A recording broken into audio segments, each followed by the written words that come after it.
ধর্ম পালন করি কিসের জন্য? সকল ধরনের খারাপ কাজ থেকে নিজেকে বিরত রাখার জন্য। পড়ছি নামাজ, করছি ধর্ম পালন। কেন পারি না হিংসা, অহংকার, মিথ্যা কথা, হারাম খাবার থেকে নিজেকে বিরত রাখতে?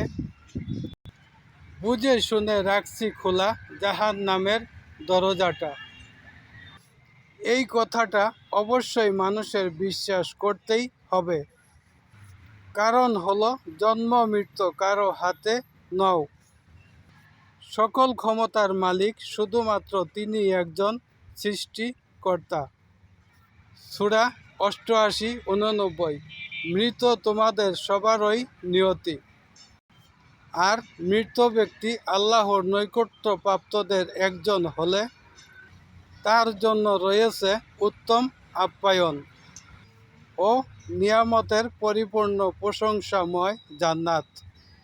৫৬ সূরা ওয়াকিয়া আল কোরআন।